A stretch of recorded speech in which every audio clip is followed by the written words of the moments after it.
Now, the fourth series of Merlin comes to our screens tonight. This time round, things get a whole lot darker. We sent Mike to meet the cast, but he got a little more than we were bargaining for.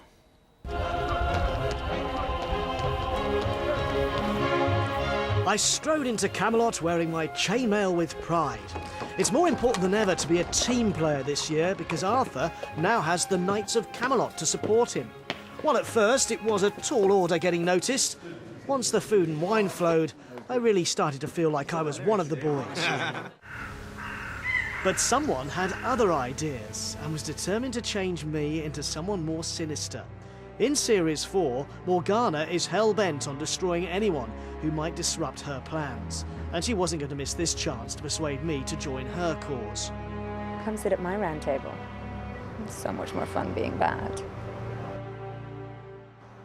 She'd left me with a dilemma, but luckily I was able to turn to someone in the same boat as me. Ah, Sir Mike of the Bushel. How goes it with thou? Making his debut in the series, it's Arthur's uncle Agravain, also caught in that tussle between good and evil, as the plot lines turn more sinister. We've had 3 years of that audience getting older. The younger ones are still being enticed, and the older ones are going, OK, we've grown up a bit, we need something a bit more, a bit darker, and that's what they've got. I needed some thinking time, but I wasn't alone for long. I'd been rumbled. Whoa, whoa, Sir Michael of Breakfast. What's this? Your Highness, I don't know what to say. She's just so persuasive. It's all smoke and mirrors, my friend. Step into my office. And you don't argue with Arthur now that he's got his knights to back him up. It's given Arthur a chance to have a bit of camaraderie with his fellow knights, and myself as well offset. So that's been, you know, a fantastic kind of element to this year. That we all get on really well. Do we? So it kind of, well, sometimes, do you know what I mean? Are you sure about But that? I guess the banter could get pretty fierce. You need that camaraderie just to get through the physical challenges facing the knights every day.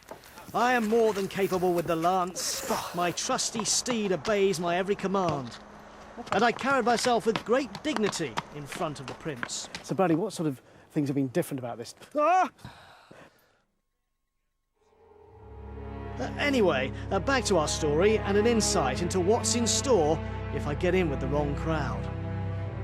This series, certainly the two-part opener is quite unnerving. It plays on a sort of the old childhood fear of the dark and what could be lurking in the dark. And so it was that the wise words of a young wizard finally brought me to my senses. If there's one thing that might sway it, Camelot side's a better football team. Really? Why didn't you say so earlier? I got magic in me. I got the magic in me. Hey, I got that. Hey, I got the magic in me. I got the magic in me. Those outfits don't look ideal for the football. Just to let you know, quite a few of the cast coming in later. Merlin will be here, the evil Morgana, and some knights who are somewhere watching the rugby a little later on. We're told they're big rugby fans, but they'll be here on breakfast.